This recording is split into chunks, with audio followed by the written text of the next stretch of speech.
Good morning, ladies and gentlemen, and welcome to the ZIGUP PLC investor presentation. Throughout this recorded presentation, investors will be in listen-only mode. Questions are encouraged. They can be submitted at any time via the Q&A tab that's just situated on the right-hand corner of your screen. Please just simply type in your questions and press send. The company may not be in a position to answer every question it receives during the meeting itself. However, the company can review all questions submitted today and will publish those responses where it's appropriate to do so on the Investor Meet Company platform. Before we begin, we would just like to submit the following poll, and if you could give that your kind attention, I'm sure the company would be most grateful. And I would now like to hand you over to Ross Hawley, Head of Investor Relations. Ross, good morning, sir. Good morning, Jake. Thank you very much for that, and good morning to everybody online. This we do as a fireside chat format, so I'm very pleased to be here with Martin Ward, our CEO, and Rachel, our new CFO, but been around for newish CFO. This is for our half-year results, which we published on Wednesday morning. I think I would expect a number of people have actually seen those results, but I think just to kick off, really, if I just say, Martin, you described earlier this week as a great start to the year. Do you want to just talk through some of the highlights that you see from the results? Okay, thank you, Ross, and good morning, everyone.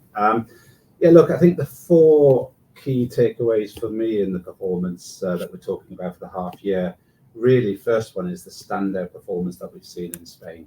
I mean, that's been a phenomenal sort of result, increasing VOH, average VOH of 6,000 vehicles in the period. So, the economy is doing well in Spain.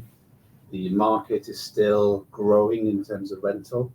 And I think the team have done a fantastic job being able to grow our position, and there's still a lot of opportunity to go there. So performance from Spain, first point. Second one, I would say, is the PBT upgrade.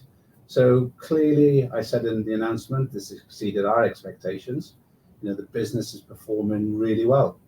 And we were able to land these results with saying that our full year is expected to be at least at the top end of the then formed consensus. So in plain speak, that was at 155 million PBT. Analysts have since obviously changed the numbers, but I think that was a great sort of way of showing that momentum.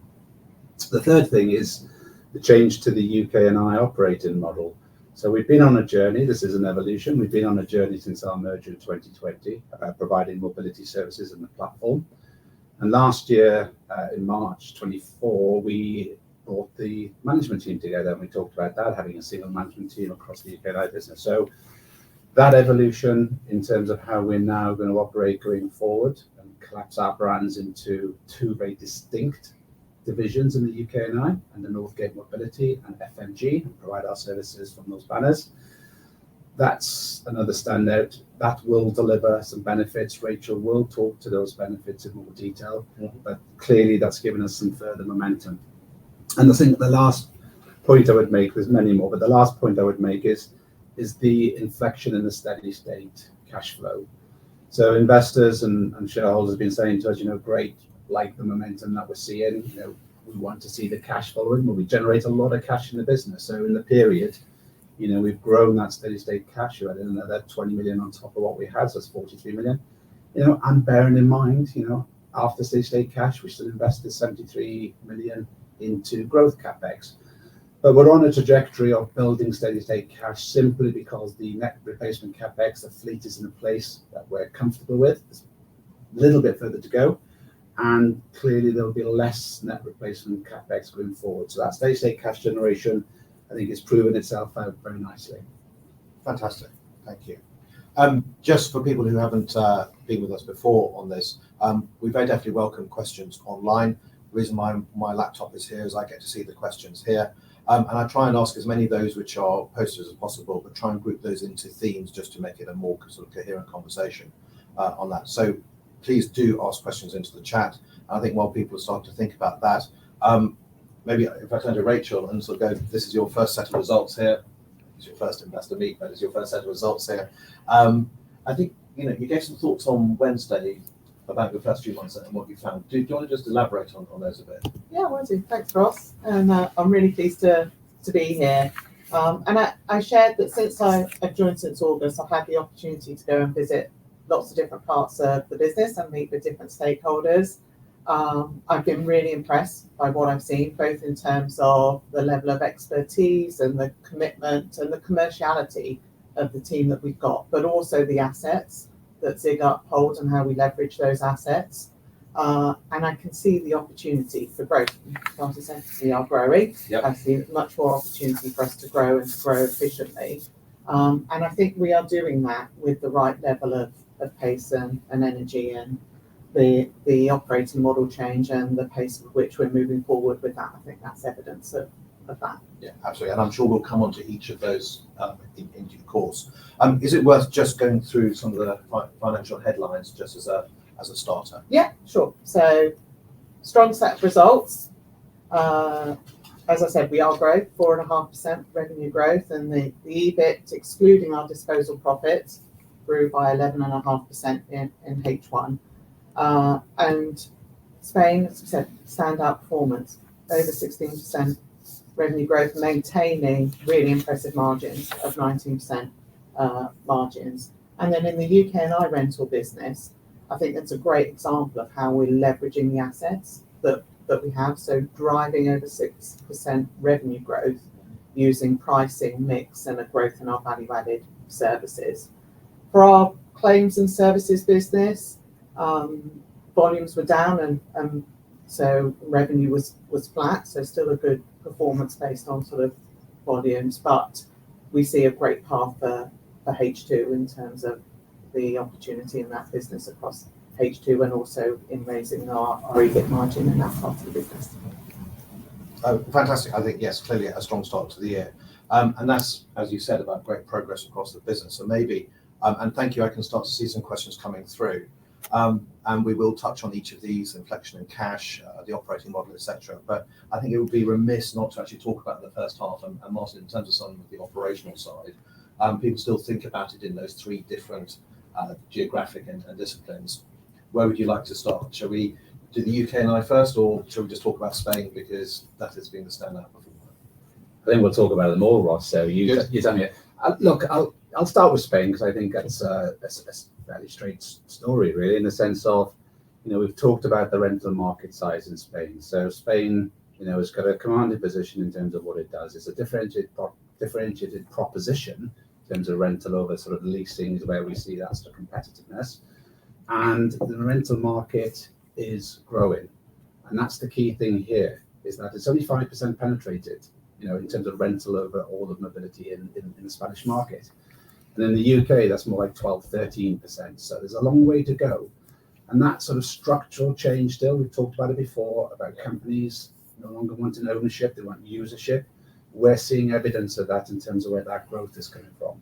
Put over 6,000 vehicles on, and that's where we've directed our capital, because it's coming back with good discipline, with strong margins. To see that level of growth, it's really pleasing. And the economy's doing well. We know economies can change and all the rest of it, but let's take the wins when the wins are there. And I've said before to investors as well, you've got to think about this business in a slightly different way as well. When we're growing, we consume capital because we're sweating capital. We're putting it to work. We're buying assets. We're going out on rent. We're growing our asset side of things, and we're growing our services side of the business. But even in a potential downturn, if we're not buying a fleet, if we're not investing capital, we just throw off a lot of cash. That's the converse of when you're growing and investing capital. Yeah. If you're not doing that, you throw off cash. So it's got some good qualities about this business in a growth cycle, where you're growing EBITDA, but in any sort of future downturn, the characteristics of throwing off a lot of cash in the business as well. So Spain's a great story. We expect that to continue. From what we can see from the short to medium term, we expect that to continue, with plenty of opportunity to go for. Yeah. Let's just stay on Spain a little bit longer, because obviously managing growth is a challenge if you've got this very strong growth and demand. So they've been doing some great things in terms of operationally and thinking about that to cope with that scale of growth, to allow that to continue. That's right, isn't it? Indeed, yes. I mean, there's a few things. We've been opening up some service points in Spain. Customers polarize around our branch network, so it's important when we take on a new account, and we have taken on some good-sized accounts. We just picked up the large Spanish rail operator. We'll be commencing rollout of vehicles for them in February 2026, so not even in the numbers yet. But it is important that we have that locality to be able to service the customers. And that's the way the model works. So we've been opening up service points. We had the new delivery hub in Madrid, in Getafe, which enables us to take in delivery of vehicles very quickly, which means we get them out to customers very quickly. And we've seen that sort of operational performance, improvements, come through in terms of how quickly we can get vehicles on rent, earning the profits. We're going to repeat that in Barcelona as well. We've got a big sort of network in Barcelona, so we're going to consolidate into a delivery hub there as well. So, and Spain needs that capacity to be, it needs that additional capacity to be able to support what it has. At some point, we will get some leverage, operational leverage out of that capacity in terms of what we're investing. And then besides physical footprint, we've been using technology as well to sort of support progress in Spain. We have showcased, myself, Rachel went over and we saw firsthand the e-auction platform for selling our vehicles in Spain. That's a new rollout of technology, and actually what it can do with analytics, profiling, and how we actually market our product just means we're maximizing the value of the sales that we can get from our disposals. Another good sort of evidence point of just how we keep refining and improving our model there. Yeah, very right. And there's more to go in Spain. I think it is one of the messages. There's been a question here, just are there other markets to expand, such as Portugal, etc. Clearly, something which makes logical sense. How do you see about kind of how much opportunity there is in the Spanish market? Yeah, look, we talk about it all the time. The Spanish team will tell you that there's so much opportunity on their doorstep. So we can sort of drill the land that we're standing on to find more gold. So there's plenty of opportunity. There isn't a shortage. The prospect pipeline is strong. There isn't a shortage of opportunities for us to sort of explore. And it makes sense for us when we're looking at capital allocation and the discipline around that. We have a look at sort of competing projects and what the returns are. And whilst we can sort of continue to grow very strongly organically, I think that's where the capital goes. We're always open-minded to what opportunities can bring, on a longer-term strategic basis. But I think the focus for Spain is to be able to maximise their organic opportunities. And just for people, we on our website, we did a capital markets event in Spain in September last year, and there's some very good information and slides there. I think one of the things which they really drew out is the concept of the service proposition is actually quite unique for the Spanish market, or it's one where absolutely people are coming to us for that. Just before we move off Spain, I think you'd reiterate that, wouldn't you? Absolutely, as I say, it is a differentiator. We own our own workshops and body shops, so we can do all the servicing and provide all the services, from inside the business as an integrated model. That isn't replicated in the sort of the more wider competitive market. So it is a differentiator, and it is important. If you're running a fleet and you require your vehicles to be out on the road every day, to be able to turn those vehicles around very quickly on service, maintenance, repair, tires, all of that stuff. It is important, and Spain does that really, really well. Great. And I've kind of carried on Spain because when I look at the questions coming through, obviously there's a lot of news flow in terms of the UK and what we're planning to do. But I think a lot of people said Spain is the unsung hero at the moment, or it's no longer unsung because just the strength in terms of their margins, the strength in terms of the growth, etc. So, yeah, you were at the meeting yesterday with an investor, and I was sort of slightly stopped in my tracks when one of them pointed out was, I never realised Spain was now as big as the UK rental. And it has. It's sort of crept up over the 5 years. And if you look at the sort of trajectory in Spain in terms of EBIT now, it's sort of on a course for 100 million euro EBIT. Yeah. That's not a forecast. That's just the sort of the run rate from the trends. And if you look at the size of the fleet, it's a record size in terms of what we're operating with. Utilisation is very strong. So I think, credit to the team in Spain as well. I mean, they've done a fantastic job. That focus and that ability to support them and do what they need to do. It's a great position. And, I don't know if you had questions on, I'm going to preempt and say this now, Ross, but, people say, well, why don't you sell Spain then and just get the sort of the not yet, surprisingly not yet. Well, I'm going to answer it anyway, so okay. to preempt it. That's unscripted, not on my list. No, that's fine. People do ask that question, by the way. So look, let's lean into that one. 5 years ago, when these businesses merged, we had an activist shareholder on the Northgate Register. Let's say activist, a nice activist, Crystal Amber, Richard. And Richard wanted us to sell Spain. I wasn't on the board then, by the way. But if we had done that, and if Richard is listening, it would have been half the value it would have been 2 years ago, 3 years ago. Absolutely. The business has got a lot further to go, a lot of value still to build for us. And we do run the business, it is separate, it's not integrated with the UK, but it's got a lot further to go in terms of what we can do. So I'm preempting that question now, Ross. Okay, fantastic. And I think we will come back to it a little bit in terms of capital allocation and where one places growth capex, etc.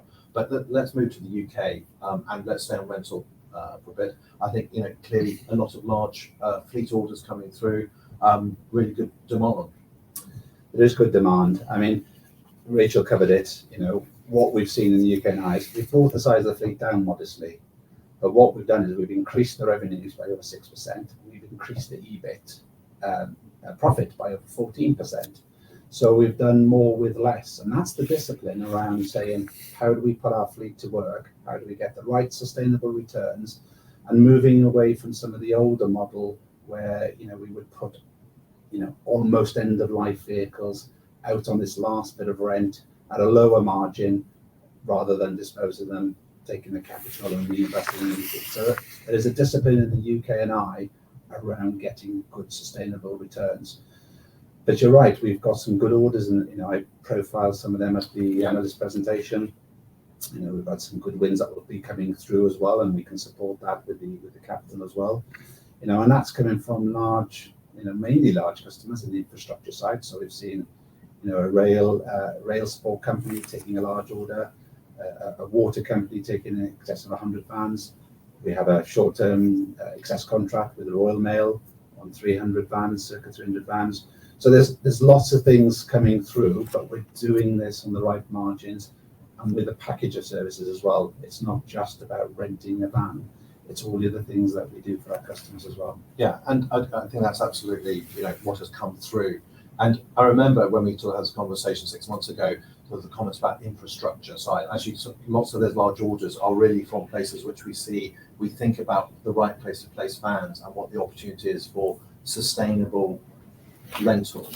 Indeed, I mean, we profile, as you know, in the appendice of the presentation, we do with the pie chart and the sort of split of the industries, and it's fairly consistent. You know, it hasn't changed very much over the last couple of years, and we do focus on quality, and that's the piece. So look, I think I mentioned last time, you know, from the government spending reviews, a lot of money's been allocated to highway bills, infrastructure projects, and we support a lot of customers that are sort of in that space. So yes, it is about quality, it is about sustainability.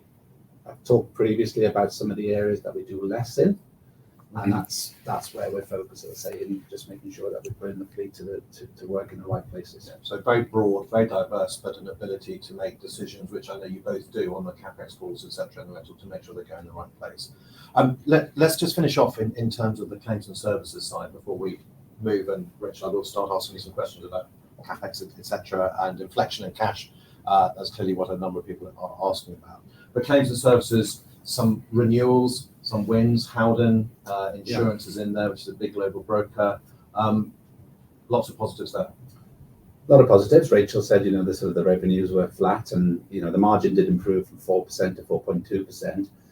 But I think that, you know, for me, it was a fairly quiet summer in terms of what's coming in. I mean, I'll never ask the team to do something if the work isn't coming through in terms of accidents.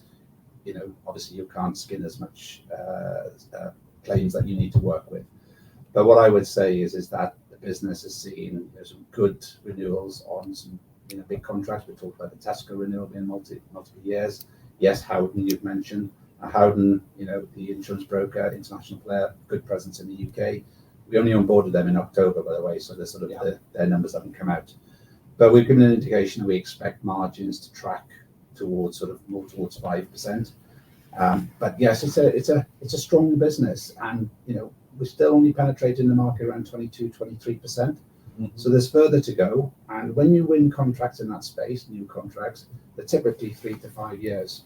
So again, it just plays to that quality of earnings. And we're working with big names. You know, when you look at the UK motor market, you think of the big insurance names. Yes. These are the names we're working with. So we sit behind them, providing services to the policyholders. And you know, we provide a lot of capacity on our repair front. So we've got our own network of body shops. So there's lots of things that we provide into the insurance market, and we are agnostic how you call the mobility, whether it's credit hire, direct hire replacement, courtesy cars, or whatever. We provide mobility, and under the new model going forward, that will be under our Northgate mobility banner. Indeed. And just before we jump onto that side, we're also investing in the UK in terms of body shops and greater capabilities, etc., with more productivity. So there's still lots of growth there, and actually we're doing better within ourselves. Indeed, yes. I mean, look, when people think of body shops, they think of Bob under the arches. The world has moved on demonstrably from them. This is about sort of providing, good quality modern body shop space. We've been, transforming out of sort of some of our older premises that we bought the old Nationwide business into, good high quality sort of 20 to 25,000 square foot sort of premises. And with that brings investment in technology in terms of the latest things that we can do. The car park and the modern fleet is moving forward. There are different techniques for repairing now. And we provide that capacity, as I say, out to the sort of the insurance market and beyond. So skilled technicians, we won Apprenticeship of the Year for our body shop apprenticeship scheme. Over 90%, well, it's closer to 95% of our apprenticeships stay with us after they've been through the training. I talked previously about bringing the average age of our technicians down, by 14 years with people coming into the industry. So we've got a good position in that space. The market needs to secure capacity to do these repairs. We have that capacity, not only our own body shops, but we run a network as well. So we're able to sort of flex that capacity with what we're doing. And also, Ross, as you know, we've been building our mobile technician repair capability as well. And that offers great flexibility for customers where there's a sort of a quick fix that's needed. It supports the body shops in terms of being able to increase capacity at times of need. And it's a brilliant offering to our partners who are delighted with that sort of flexibility that we can provide. Yes, I was actually talking to one of the people managing that and saying the ability to go to a fleet customer and say, we can actually set up in a tent in a very clean zone within there and plan and manage a lot of smaller repairs, etc. It's great for that customer because the vans are just quickly in and out. It's great for us because we can carry on servicing and providing that sort of support. So real good opportunity there as well. I just wanted to touch on the residual values, and we have written markets normalising quite a few times over the past year or so, and I think, and you called that absolutely right. Just before I want to turn to Rachel, just in terms of kind of the view on the outlook, normalising markets, normalised markets, disposal profits coming into range. I think you called it right. Thank you. Yes, indeed. I say you, the royal you, the team. But you're right. I mean, look, residual values in the UK have stabilised, and they have been stable for some time. So we said it was on that sort of trajectory where it would normalise, and it has. I would say in Spain, slightly they've been elevated still slightly in Spain. Now we're forecasting that they will fall in time, but they have been elevated. The one thing I would leave our listeners with here is just to think about it in this way. In 22 and 23, there was a shortage of supply of vehicles into the UK and I market. So people remember you couldn't get supply post-COVID and so forth. So those vehicles that you would have had in those years would be the vehicles that would now be coming to market on a used basis. So there will be a global shortage, I say global, a national shortage, in terms of those vehicles coming to market in the next year and the year after. That could give rise to a view that prices actually could increase on used vehicles. We're not calling that now. We're just saying that would be a surprise to the upside. We're saying it's stable, but I know there will be that shortage coming into that space, and therefore there will be demand for used vehicles. Now, we won't have as many vehicles to dispose of in those periods because obviously, as we've said, we've pretty much got to the point of inflection in our fleet. So by the end of this financial year, we'd expect our fleet is in exactly where it is. The age of the fleet has come down quite significantly. We'd expect the fleet to be now just very normalised in terms of replacement. So there's some things to watch out for there, which, as I say, are positive, but I'm just saying that now, so it's on record. Yeah, we might see a benefit from that. Okay, great. And look, just turning to Rachel on this, I think, and I want to round all this sort of section off just in terms of the building blocks, and before we talk about the reorganisation. David, you've been very patiently waiting for this as a question to answer your question. But in terms of laying out what we see for the second half and the confidence for the outlook, Martin touched on that 155. And just give us that little bit of context before we move on. Yeah, sure. So obviously, based on what we see for the first half performance, as I said, we're really pleased with strong set results and what we can see in front of us. That's why we guided to at least the top end of what consensus was around the underlying profit before tax, and we've been clear about the margin ranges within that, and also specifically where we would expect claims and service margin to be in terms of the second half. So a high level of confidence in that. Great. So Martin, shall we just jump into the utilised simplification? And I'll say that the camera's focused on you at the moment because you've been talking a lot. We will move that around a little bit. What are you saying? I'm seeing you. Oh, no, I was saying talking a lot. I'm sorry. You've been going. Hi, Jess. Let's jump into the UK and I simplification announced on Wednesday. And I think you called this a natural evolution and continuation of the strategy almost embarked upon at merger. And there's some good building blocks. Do you just want to give kind of that background, and then Rachel will talk to you a little bit about the programme of it? Well, it's very much around sort of how do we provide our services into our markets. Now, look, I'll give you a good example. When we bought the Blakedale business, which was a very well-run family business, the view at the time when we purchased it and we wanted to protect that is that very good relationships in the market. Blakedale's our traffic highway specialist vehicle business. Very good relationships in the market, with the name Blakedale, etc. And it was important to preserve that. And I understood that. And then replicate that again with Fridge Express, our temperature control business that we bought as well. And we did preserve that. And it was important to understand and gain the knowledge and the IP and all the things that you need to do when you acquire businesses. But guess what? People buy people, not the name above the door. They buy relationships with the people that go through the door. So we've had that time now to evolve. We've seen Blakedale customers purchasing services from Northgate, and Northgate customers purchasing services from Blakedale and Fridge Express and so on. So you get the picture. So we're in a position now where we can simplify this. We get feedback sometimes. It's very noisy. You do lots of things, lots of brands. We just want to simplify that. So that's what we're doing. So from an account management perspective and a business development perspective, you can have one conversation with us, and we can just bring the services and products through one touch point, and that's important. And all of our team have built up that experience now. It's been building and building and building. I said the single management team that we put in place in March 24. Yeah. So we are now ready to do that. And this is the rollout. We've been planning this for months. This is the rollout that we will continue with. We will report on, for the full year, we are going to report on the same basis just to give investors, shareholders a chance to sort of catch up. But they will have that new structure, reporting structure beyond the end of this financial year when we get to that. So this will make it very simple for our customers, for our partners to work with us. It will make it very simple for our own team to maximise the resources and the scale that we have to deliver the products and services. Okay. And when I go into my local branch, there is the Northgate rental there, and there's the auxiliaries. They're all doing vehicle rental, vehicle replacement. So on the ground, a lot of this is absolutely there already, isn't it? Indeed. Look, if you think about it, the auxiliaries business, for example, that provides replacement vehicles into not-at-fault customers in the insurance world, more than 70% of those hires are done under a protocol agreement now. So it's process. It's process about getting mobility out there, booking repairs and so forth.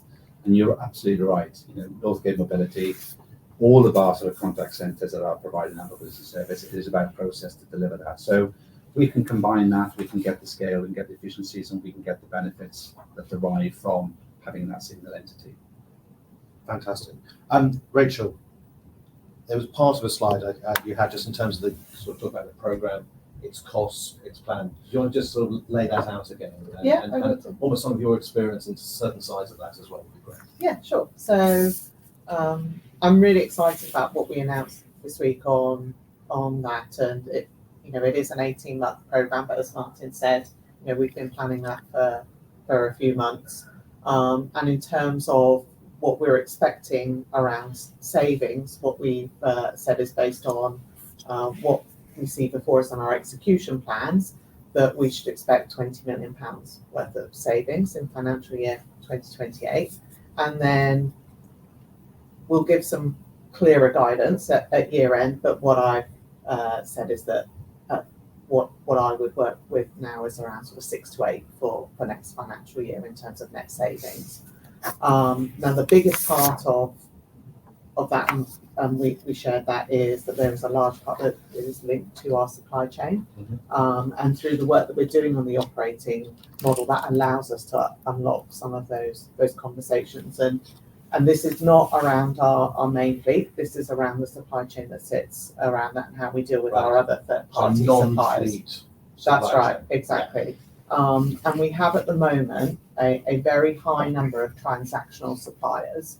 And what we want to move to is a much smaller number of strategic suppliers. So that means for our suppliers, they get a bigger share of wallet and closer alignment with us. Obviously, it means for us, we get better terms, better pricing, and that ability to work much more closely with the suppliers as they think about their roadmaps in terms of products and services that will clearly address our needs. And we'll keep that process competitive through competitive RFPs, but we've had some really good early benefits. I've run something similar in the past. Our head of procurement's run something similar. It's sort of same scale and size. And so, we're absolutely on the ground running that program now. Okay. And I think what you just sort of indicated, this is tried and tested. I mean, we've experienced supplier consolidation. We've been a beneficiary of that in the outsourcing from insurance companies. It's something which actually I think everybody understands, and it's something which we can be quite confident about. Yes, I mean, we've got the work to do, but we've mobilised quickly. We've got some early results. And we've tried and tested and based on our experience and reaching out to get some also external input to make sure that the direction of travel is the right one. We're confident about what we've laid out. And then just going back in terms of what you were talking about, the financial implications on there, and we gave some guidance. You've sort of given some numbers around that, because quite a lot of it is supply chain. This sort of takes time to come through. So therefore it will build, and therefore it is annualized 20 million from our FY28 in that year, and things will build through up to that, which is why you sort of said there was about people. I think the analysts are modelling that kind of mid-single digit benefit, 6-7 million for next year. Yeah, and I think that's true of most transformation and change programs, that you need to get the work in, but actually the benefits will come. And so the activity now is a very high level of activity and mobilisation, but the benefits will come through as the spend comes through. Yeah, great. I think clearly we've sort of seen, and the share price is one element of that, but in terms of investors and analysts, very pleased, and the implications of that. But Martin, in terms of, obviously we've had conversations with some of the major customers, just talking them through this. They've been positive and can see the simplicity of this. So the implications on the operational side are also very positive. Yeah, absolutely. I think for the customers, they can see that this provides more scale, more resources, more depth, more ability to have those single conversations as well. Because we've talked before about customers who are taking multi-products or multi-services products from our platform. Now that we're joining it up and you can have a single conversation, that makes it much more simpler, and all the documentation that goes with that as well to simplify it. So they're very pleased. We've had just positive conversations, Ross, I guess, in terms of feedback. So, now is the time was right to do it now, simply because, as I said, you have to have that experience to understand. I always say what we do is simple, how we do it isn't. Yes. And it's important that you have that experience and the depth in your management team, your leadership structure to be able to deliver this. But now that we're in that position to do it, we can see the sort of benefits that Rachel's talked about that are going to be released from that. And that's creating velocity in the business as well, about how we change and how we make progress. Fantastic. So I'm going to change gears. Brian and others have been asking questions, really, and David, inflection in cash flow, the capex, etc. So let's move into that. But Martin, again, we've talked about this before, about the business model, and actually this is a very tried and tested business model through a number of cycles. Leverage is an essential it's a natural part of our business model and of this, isn't it? And just want to start this off by reiterating that as a... It is, Ross, of course. Look, we've said we'll work within a 1 to 2 times leverage, and we're working at the top end of that leverage at 1.9 times. But we've got those opportunities, so why wouldn't we put capital to work? Why wouldn't we sweat it, as I said earlier, and get those sort of good returns that we're seeing? We're going to continue to work with inside our 1 to 2 times, so let's be very clear about that. The steady state cash that we're generating through this inflection point, and as that sort of builds out, we can put that to work. As I said, it opens up top options in terms of what we can do. And our well-established sort of capital allocation model says, we'll put that to work to grow the business where we can. So, but it is a feature, and I've said before on these calls as well. If you look at our sort of peer group, and we've had some work done, the average leverage, EBITDA leverage, is 3.5 times leverage. That's a mixture of private companies and the public companies. We're comfortable with where we're at. We're a PLC. We understand the parameters. We're comfortable where we're at, and we can fund the opportunities. We've got plenty of capital headroom in terms of facilities available to us. We've done all our refinancing for out to 2030, and we're in a good place. The cost of our financing, I'm encroaching on Rachel's area. I'm cost of our financing, all these other points. Yeah, 3.2%. We've said before, we've got a really good sort of position on that. So look, absolutely put capital to work. Very comfortable working on the ranges that we talked to, and we're going to generate the cash that's going to give us options going forward. Fantastic. So Rachel, I'm going to just turn to you. You come in, CapEx meetings happen weekly. You're signing off some big numbers. There's strong discipline around this, isn't there? There is strong discipline, and we're making significant investments in our fleet, and so that's appropriate. But it's not just in terms of the CapEx meeting, it's about how all of the teams who are involved in that process and across the business are really thinking about the return on the investments that we make. We've put £70 million into growth CapEx in the first half, and I think that's evidence of that process working, because the majority of that has gone into Spain, and we can see the evidence of the benefits of that coming through the results. So we'll continue to make those decisions and look at those different factors as we decide where best to put capital going forward. Okay, fantastic. Just to address one question. So Jack was just asking about, in terms of the kind of ranges of finance which we have. We've got very strong, in terms of our support group, different kinds of financing in there as well, and long matures. I'm kind of sort of saying what I was going to say. We've got good financing, haven't we? We haven't, as part of sort of my onboarding, I've met with all of our banking group, very supportive group. As Martin said, had a very successful refinancing exercise. Most of our financing right now is on private placement. I've got no concerns at all about where we are in terms of our financing. And this is actually all at the corporate level. There's very minimal asset financing related, and none really related to actual vehicles, but just a small pool of vehicles as well. That's right. That's right. On that, and I'm kind of asking that because Jack was just asking in terms of, are we starting to do asset financing? We did some as part of that to just grow and to identify different pools, but it's a very small part which we don't draw down too much of. So actually all of it still remains within very much our kind of core lending group, very committed to us. That's right. Fantastic. Right, inflection in steady state cash, and we're reaching an inflection point. So just tease out the reaching an inflection point, how you were thinking about that. It's something which we talked about in the full year, but you're seeing the numbers absolutely evidencing that. We are, and I'm pleased that we've been able to share that message as part of the results. And we have been clear about reaching, and I want to come back at the full year and give an update on that. But obviously, if you look at our doubling of steady state cash in a half year to £48 million, I think the trajectory is clear. And as Martin said, we're seeing stabilisation in residual values, also in terms of the cost of new vehicles, and our EBITDA is growing as we expected. So 7.6% growth in EBITDA. and we're moving through the replacement cycle as we had expected. And if I've done some work looking through the detailed models as we think about going forward, and as those factors start to play out, and I can see the path to the 200 million that was shared previously in terms of 2028. Yeah, okay, fantastic.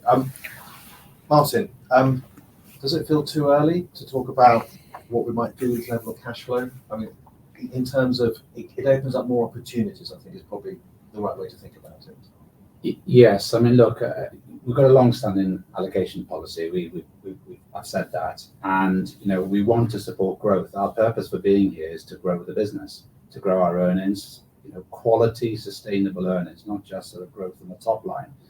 And I think we've demonstrated through a track record that we've improved the margins on the business, quite significantly over time. So, it does open up options, Ross, you're right. And we have discussed this, but as I said, we do want to support growth in the business, to grow the EBITDA, grow the quality, and that's really what our mantra is. Okay, and really to tie back, I was going to ask about the market opportunities a bit earlier, but I think one of the things which you're saying is there's a lot to go for in our own markets. We can see that visibly before us.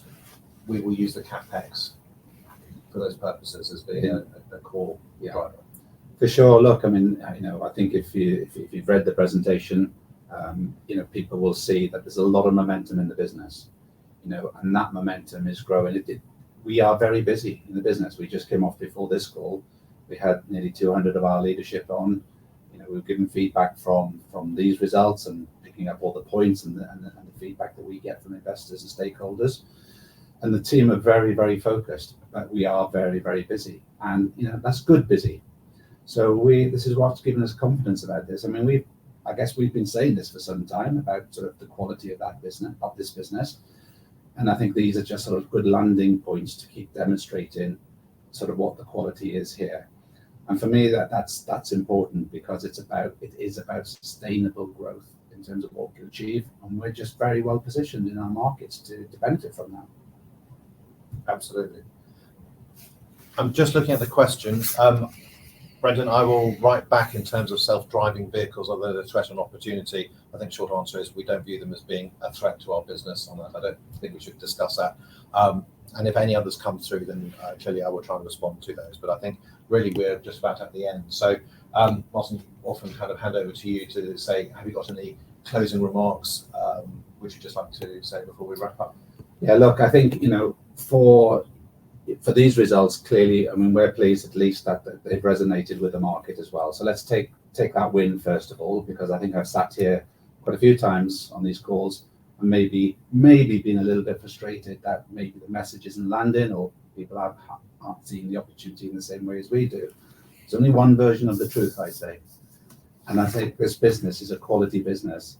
If you look at, keep pointing to those sort of multiple year contracts we have with big blue chip companies, some of the big wins with large companies in the infrastructure side, the support and the rental, the characteristics of this business. If there's a market downturn, because we've lived with this overhang of the UK economy being, people have been pessimistic about the UK economy for the last couple of years, and we've just ploughed through all of this, so I just say, look at the quality of this business, look at the multitude of services that we're offering, look at the markets that we're addressing and the partners that we're working with, look at the cash build profile. I mean, Rachel mentioned the route to 200. My eyes even went 5 years beyond that on that spreadsheet on the business plan. And I use the expression, my eyes watering. Which is not an investor relations term. Fortunately, the market doesn't understand that in terms of guidance. Eyes watering in terms of sort of where this business can go. But that's the opportunity, I would say. That's the opportunity. There's a solid business, solid assets, great prospects, well positioned, and as I said, a good set of results to top that off. Fantastic. Just before I hand back, I hope that was interesting and helpful to people. I'll respond back to any questions. We are just coming to the end of our first. We've done 2 days of roadshow. Got quite a busy week next week. We're going to the US for the first time in January. So if anybody on the call is actually listening from there or whatever, we very much hope to see you in January, where we'll be going around there as well. And I think really with that, I'm going to say thank you, Rachel. Thank you. Thank you, Martin. Thank you, Ross. And thank you, everybody. And I will hand back now. Perfect, guys. That's great. And thank you very much indeed for updating investors this morning. Could I please ask investors not to close this session, as you'll now be automatically redirected for the opportunity to provide your feedback in order that the management team can really better understand your views and expectations. This will only take a few moments to complete, but I'm sure will be greatly valued by the company. On behalf of the management team of ZIGUP PLC, we would like to thank you for attending today's presentation. That now concludes today's session, so good morning to you all.